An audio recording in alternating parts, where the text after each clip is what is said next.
اللي هيكونوا في اللجنة التحضيرية.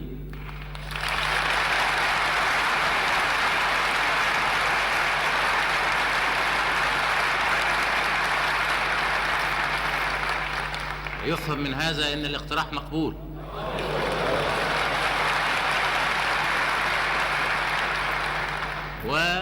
ولتسهيل العملية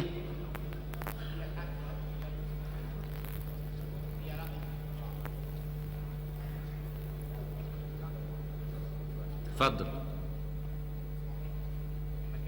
اي معلش انا شايف ان المؤتمر يجي بعد فتره من ساعات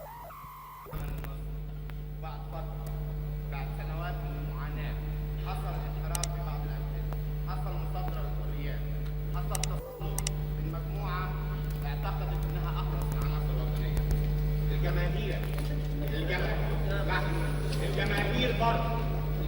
بره فيها شيء من السلبيه. الجماهير شخصيه ممكن انها تكون موجهه باسلوب عمل لجنه التنميه.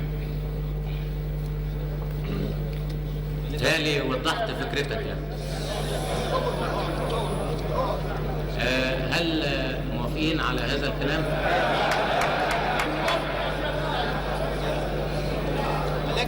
إذن نستمر.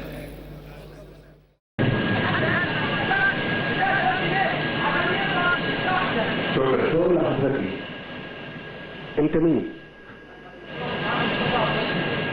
جواب ايه؟ انت دارس الموضوع اللي بتتكلم فيه ده؟ انت دارسه؟ ايه ده؟ انتوا دارسين الكلام اللي بتقولوه ده؟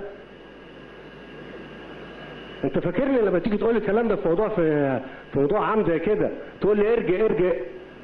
انت عايز دولة تقوم ولا عايزة تفضل ميتة؟ لا لو سمحت من فضلك، لو سمحت ادرسوا المواضيع كويس واعرفوا البلد دي فيها ايه.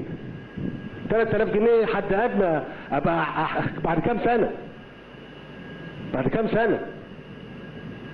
لا طبعا من فضل حضرتك، انا ما كنت ممكن اسكت واقول لك طيب. لا اتفضل.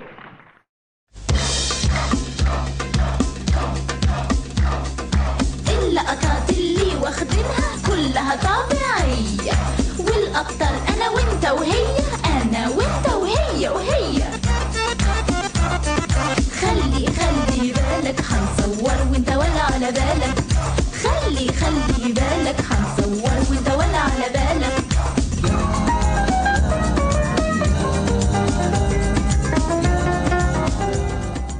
تدارس الموضوع اللي بتتكلم فيه ده؟